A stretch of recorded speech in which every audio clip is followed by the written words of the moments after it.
Welcome back everyone. তো কেমন আছেন সবাই? আশা করি সবাই অনেক অনেক ভালো আছেন। আজকে আমি চলে আসলাম কাব্যের পিচ্ছিব গল্পের পার্ট 7 নিয়ে। উপস্থাপনায় আমি থাকবো Rifat Ahmed. So let's begin. Start of the video.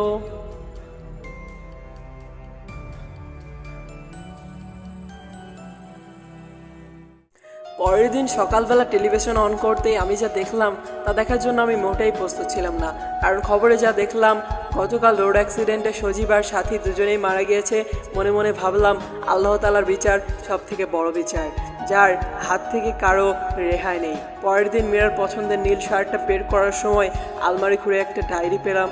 ডায়েরিটা হাতে নিয়েই বুঝতে পারলাম এটা মীরার লেখা ডায়েরি। না পড়া সেই ডায়েরিটার প্রথম পাতা উল্টাতেই নীল কালিতে লেখা দেখলাম, গতকাল আমার বাসর রাত ছিল।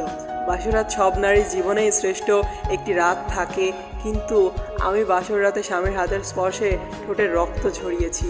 মা বাবাকে হারিয়ে ভেবেছিলাম স্বামীর পায়ের নিচে বাকি জীবনটা কাটিয়ে দেব, কিন্তু আল্লাহ যার কপালে সুখ রাখে না সে কিভাবে সুখী হবে?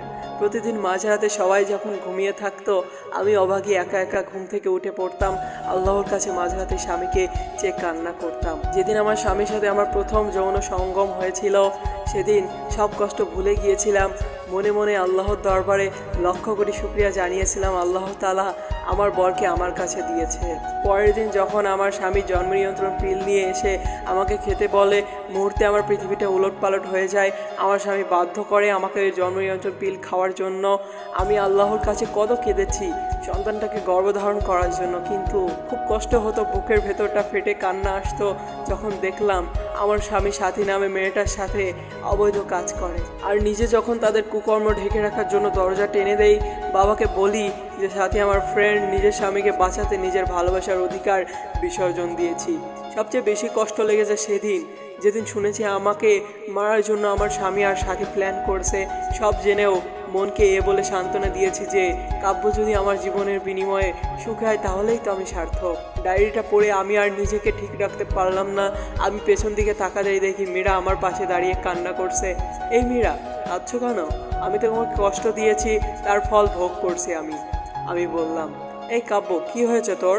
কার কথা বলছিস? আম্মু বলল।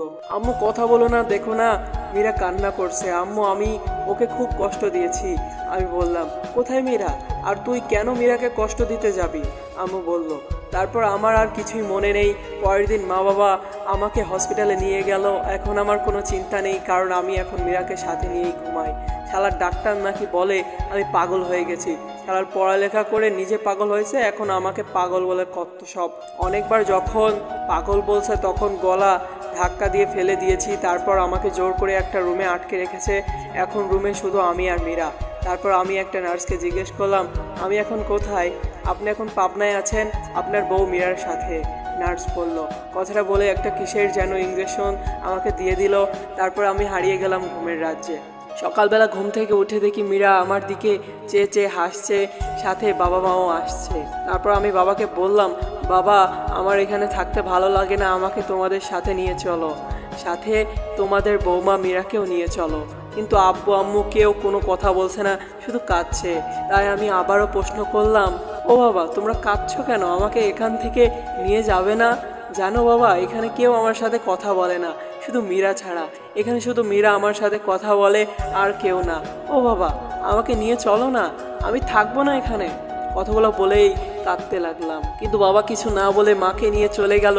তারপর একটা নার্স এসে ইঞ্জেকশন দিয়ে গেল। তারপর আমি আবারও সেই ঘুমের রাজ্যে। আর কিছু মনে নেই। আমি সব সময় শুধু মীরার সাথেই কথা বলতাম। 5 বছর পর আজ মা বাবা আমাকে নিতে আসছে। এখন মীরাও আমার সাথে আর কথা বলে না। আমি জানি মীরা মারা গেছে।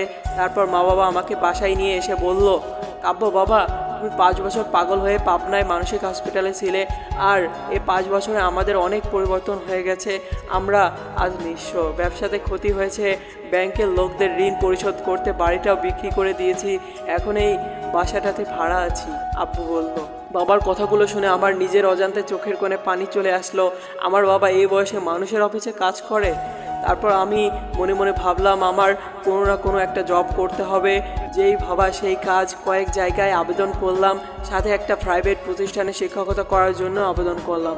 সপ্তাহখানেক পর নোটিশ আসলো, সেই প্রতিষ্ঠানে আমাকে জয়েন করতে বলেছে। আর এভাবে দিনগুলো ভালোই কাটছিল, কিন্তু প্রতি রাতেই মীরার স্মৃতিগুলো আমাকে ঘুমাতে দেয় না। মীরার সেই দুষ্টমিগুলো আজও আমাকে কাঁদায়। প্রতি রাতে আমি মীরার ছবি বুকে নিয়ে ঘুমাই, খুব কষ্ট হয়। মাঝরাতে মনে যাতে শুধু একটা কথাই বলি, আল্লাহ আমার স্ত্রীকে ভালো রেখো। এদিকে একদিন আমি স্কুলে একটা বাচ্চাকে দেখে খুব অবাক হয়ে গেলাম। কি সুন্দর করে হাসে, ঠিক মীরার মতো। কি মায়াবী চাহনি, মনে হচ্ছে এ যেন মীরার প্রতিচ্ছবি তার মাঝে দেখতে পাচ্ছি। তারপর আমি মেয়েটাকে ডাক দিয়ে বললাম, তোমার নাম কি মামনি? আসসালামু আলাইকুম, পিচি মেয়েটি বলল। ওয়ালাইকুম আসসালাম। উত্তরটা দিয়ে মনে মনে ভাবতে লাগলাম, এইটুকু একটা বাচ্চা মেয়ে হাই হ্যালো না বলে সালাম দিল।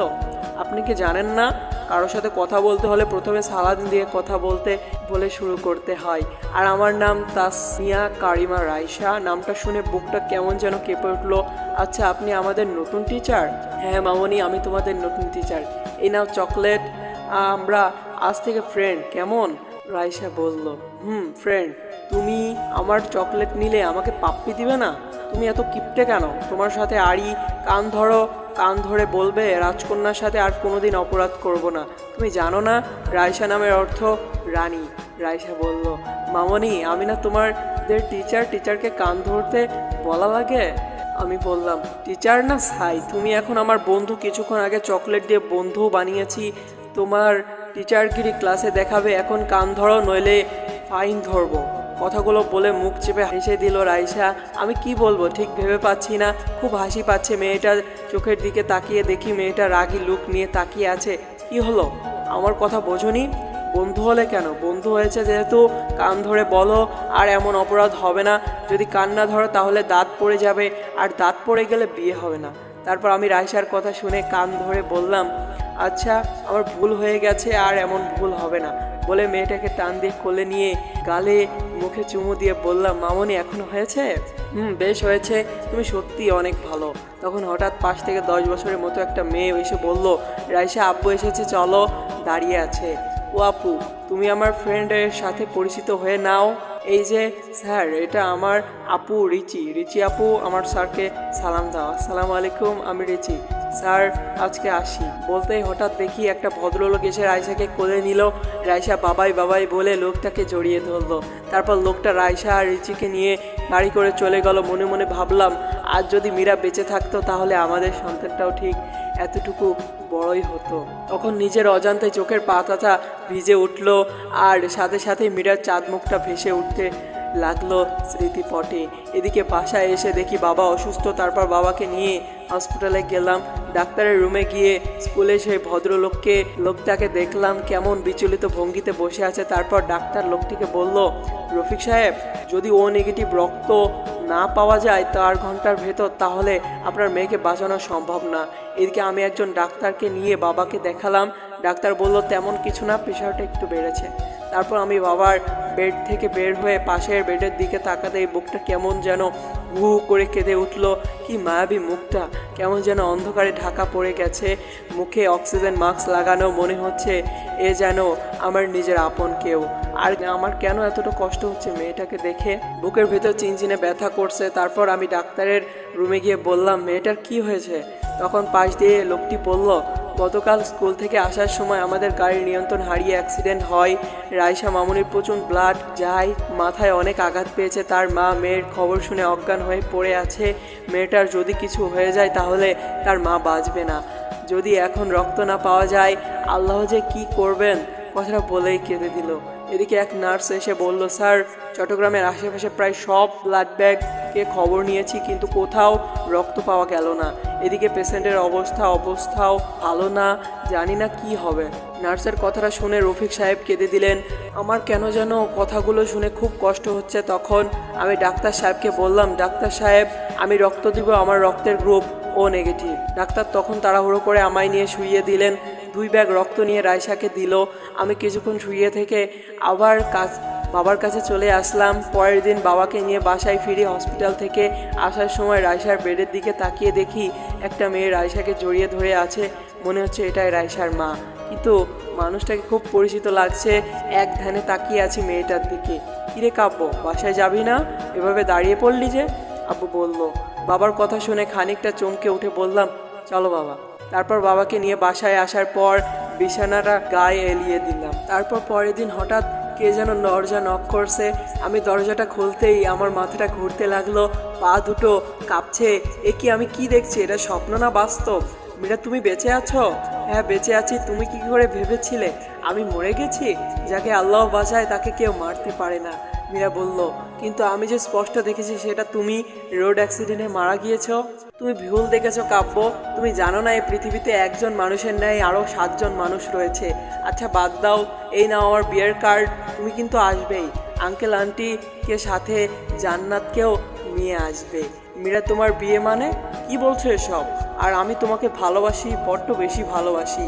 আমি আমার ভুল বুঝতে পেরেছি। প্লিজ আমাকে ক্ষমা করে দাও। তোমাকে ছাড়া সত্যি আমি বাঁচব না। প্লিজ আমাকে ছেড়ে যেও না। বিশ্বাস করো, এখন আমার বুক থেকে তোমাকে আর কেউ কেড়ে নিতে পারবে না। কান্না করতে করতে কথাগুলো বললাম।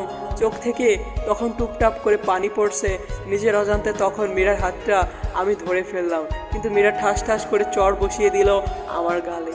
চলবে।